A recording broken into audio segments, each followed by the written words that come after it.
नमस्कार साथियों, स्वागत है आपका अपने चैनल मिस्टर एसबी कॉलेज पर। साथियों, हरियाणा सरकार की तरफ से एक बहुत ही महत्वपूर्ण लेटर दोस्तों जारी किया गया है। आज अभी शाम को ही 15 जनवरी 2025 की डेट आप लोग देख रहे हैं। साथियों, बहुत ही महत्वपूर्ण लेटर मैं इसलिए आप लोगों को बोल रहा हूं क्योंकि इसमें सरकार ने विद एग्जाम्पल आप लोगों को समझा दिया है, विभागों को समझा दिया है कि भाई किस तरह से आप लोगों को ग्रुप डी कर्मचारियों की ज्वाइनिंग करवानी है, किस तरह से जॉब सिक्योरिटी एक्ट का पालन करना है और किस तरह से किन कर्मचारियों को बाहर निकालना है, यानी कि उनको हटा देना है, किस सिचुएशन में। विद एग्जाम्पल दोस्तों इन्होंने समझा दिया है। यहाँ पर आज ये नया लेटर जारी कर दिया है हरियाणा सरकार ने, क्योंकि साथियों कुछ कंफ्यूजन चला हुआ था डिपार्टमेंटों में, वो चाहे पक्के कर्मचारी यानी कि ग्रुप डी कॉमन कैडर को ज्वाइन करवाने के संबंध में था, या फिर जिनको जॉब सिक्योरिटी मिलनी थी उनके संबंध में था, या फिर जो सरप्लस कर्मचारी हैं उनको रखना है या फिर हटाना है, किस तरह से काम करना है। सारी की सारी चीजें क्लियर कर दी हैं इस लेटर को जारी करके चीफ सेक्रेटरी ऑफ हरियाणा की ऑफिशियल वेबसाइट पर। आइए दोस्तों इसको विस्तार से समझ लेते हैं। काफी लंबा ये लेटर है, थोड़ा सा पेशेंस बनाकर अगर आप लोग इसे समझेंगे तो आप लोगों को सारी सिचुएशन क्लियर हो जाएगी। लंबा वीडियो हो सकता है 10 या 12 मिनट का, लेकिन विस्तार से समझेंगे। आइए देख लेते हैं। हमने इसको हिंदी में ट्रांसलेट कर दिया है ताकि एक एक पॉइंट सभी साथियों को क्लियर हो जाए। तो दोस्तों सबसे पहले इस लेटर का विषय देख लेते हैं क्या बताया गया है। इसमें लिखा गया है ग्रुप डी जो कॉमन कैडर कर्मचारी हैं दोस्तों, उनके कार्यभार ग्रहण करना तथा हरियाणा कौशल रोजगार निगम लिमिटेड के माध्यम से लगे तथा आउटसोर्सिंग पार्ट 2 के तहत कार्यरत अधिशेष सुविधा कर्मचारियों का समायोजन, यानी कि सरप्लस कर्मचारियों का समायोजन। दोस्तों इसमें इन्होंने यहाँ पर क्या लिखा है ये समझिए। मैं आप लोगों को छोटी वीडियो हो सके इसलिए इसको थोड़ा सा शॉर्ट में बता देता हूँ, क्योंकि ये आप लोगों के काम का नहीं है, इससे आगे वाले पॉइंट आप लोगों के काम के हैं। इस पैराग्राफ में इन्होंने यहाँ पर बताया है भाई जो ग्रुप डी कॉमन कैडर हैं कर्मचारी, बहुत सारे अधिकारी हैं जो जिलों में बैठे हैं जिनको ज्वाइनिंग देनी है डिपार्टमेंटों में, वो इन पक्के कर्मचारियों को भी ज्वाइनिंग नहीं करवा रहे हैं। जी हाँ, इनको ज्वाइनिंग नहीं करवा रहे हैं अलग अलग कारणों से। इनमें कारण क्या है कि वहाँ पर बता देते हैं कि हमारे पास पोस्ट खाली नहीं है, या फिर आपकी तो पोस्ट हमारे पास है ही नहीं, आप जिस पोस्ट पर आए हो, या फिर इस पोस्ट पर पहले से ही जॉब सिक्योरिटी वाला कर्मचारी काम कर रहा है। ये सब बोलकर ग्रुप डी कॉमन कैडर वालों को ही ज्वाइनिंग नहीं दी जा रही है, पक्के कर्मचारियों को ज्वाइनिंग नहीं दी जा रही है। तो इसके बाद दोस्तों क्या सिचुएशन बनती है, यहाँ पर किस तरह से सरकार ने स्पष्ट किया है वो देखिए। यहाँ पर इन्होंने बताया इसके अलावा यह देखा गया है कि विभाग नए नियुक्त किए गए ग्रुप डी कॉमन कैडर कर्मचारियों को इस कारण शामिल होने की अनुमति नहीं दे रहे हैं कि उक्त पदों के विरुद्ध संविदा कर्मचारियों को नियुक्त किया गया है, यानी कि वहां पर पहले से ही कोई संविदा कर्मचारी काम कर रहा है। इस संबंध में विस्तृत निर्देश पहले ही, यानी कि इस लेटर का हवाला दिया है भाई इसके संबंध में पहले ही आप लोगों को निर्देश दिए जा चुके हैं 27/12/2024 के लेटर के माध्यम से, जिसमें यह स्पष्ट रूप से निर्दिष्ट किया गया है कि ग्रुप डी कॉमन कैडर कर्मचारियों को आवंटित पदों के विरुद्ध शामिल होने की अनुमति दी जानी है, यानी कि सैंक्शन पोस्टों पर लगने की अनुमति दी जानी है।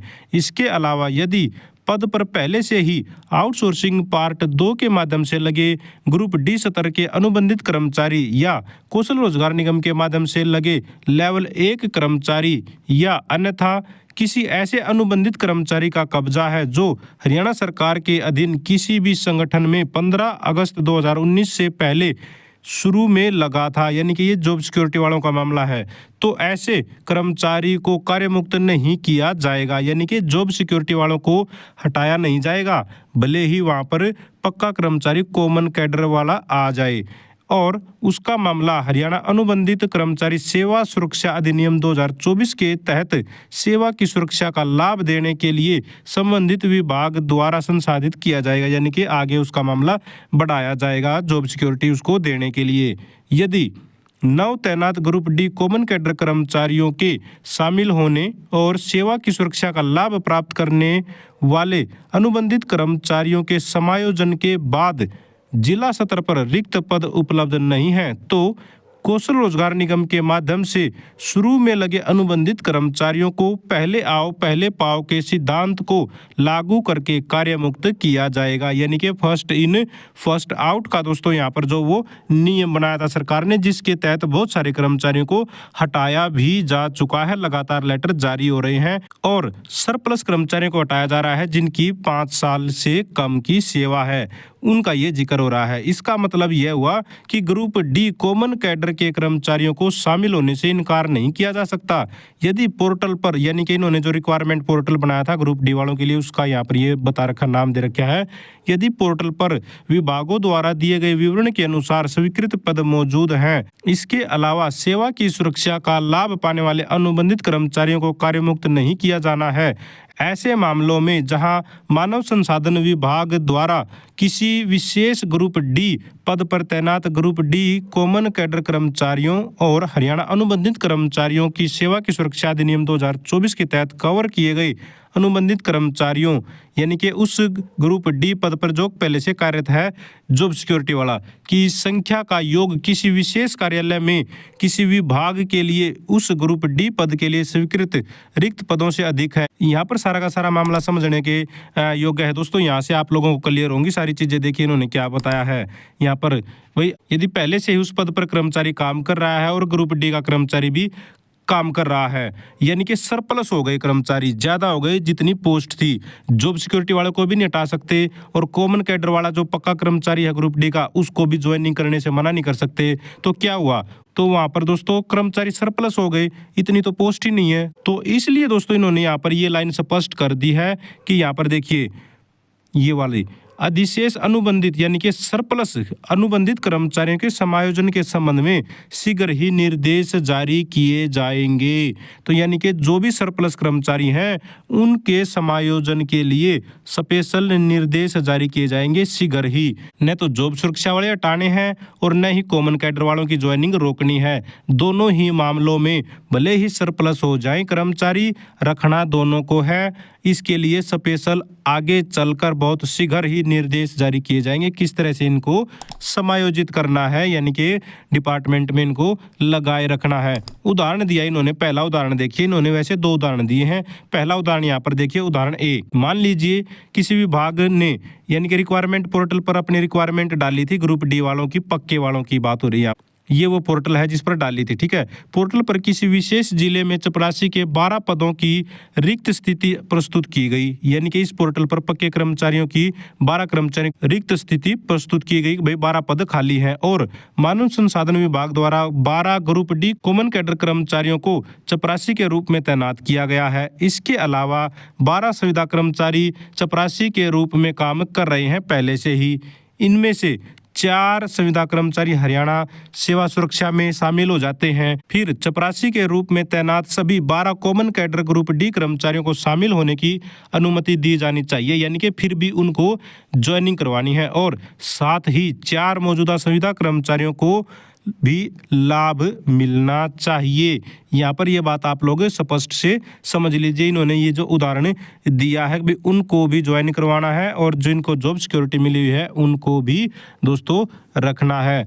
उक्त अधिनियम के तहत सेवा सुरक्षा के लिए पात्र व्यक्तियों को बरकरार रखा जाना है।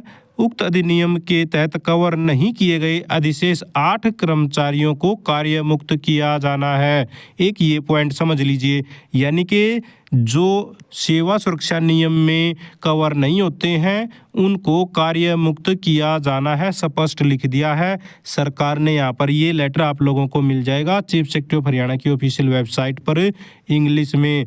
अब यहाँ पर अगला पॉइंट देखिए, इन्होंने उदाहरण बी दिया है, इसमें भी बिल्कुल ऐसे ही इन्होंने समझाया है। वैसे हमें इसको पढ़ने की जरूरत नहीं है, ऐसे ही बताया है भाई किस तरह से कर्मचारियों को पहले आप लोगों को दोस्तों ज्वाइन करवाना है, कॉमन कैडर ग्रुप डी को, फिर जॉब सुरक्षा वालों को। अगर जगह बचती है जिला स्तर पर 5 साल से कम वालों को भी रख लीजिए, अगर जगह नहीं बचती है तो 5 साल से कम वालों को आप बाहर कर दीजिए, स्पष्ट ये बोला गया है।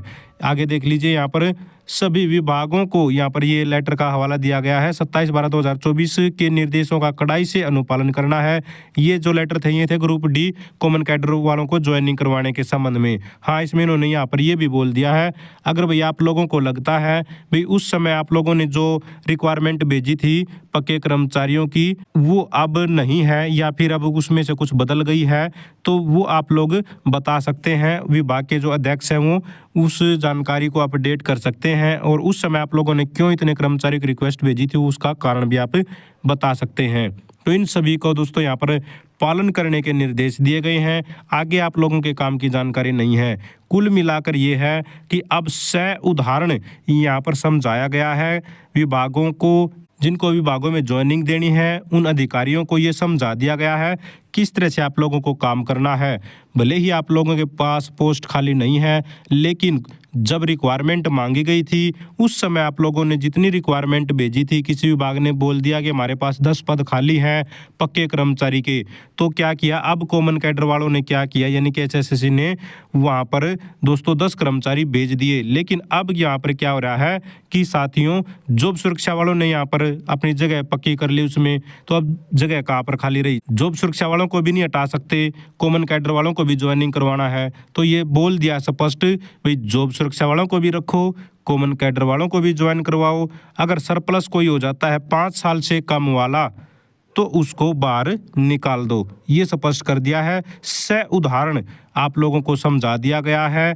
ये 2 उदाहरण देकर बता दिया गया है विभागों को कि भाई किस तरह से आप लोगों को काम करना है, किसी को भी मना नहीं करना है ग्रुप डी कॉमन कैडर वालों को ज्वाइनिंग करवाने से। मेरे ख्याल से आप लोग भी अच्छे से समझ गए होंगे सरकार की मंशा क्या चाह रही है, सरकार किन को रखना है और किन को हटाना है, स्पष्ट यहाँ पर सरकार ने कर दिया है। और जो कर्मचारी साथी इस वीडियो को देख रहे हैं उनको भी अच्छे से समझ में आ गया होगा सरकार अब क्या करने जा रही है, यानी कि 5 साल से कम वालों की नौकरी पर तलवार लटकी हुई है, ये स्पष्ट हो गया है। उनको निकाला जा सकता है, ये भी आप लोग अब समझ लीजिए। जिस तरह से बहुत सारे लेटर जारी हुए हैं, कई जगह से लेटर आ रहे हैं, कर्मचारियों को निकाला जा रहा है, तो और भी कर्मचारी अभी दोस्तों निकाले जा सकते हैं, इसकी संभावना बनी हुई है।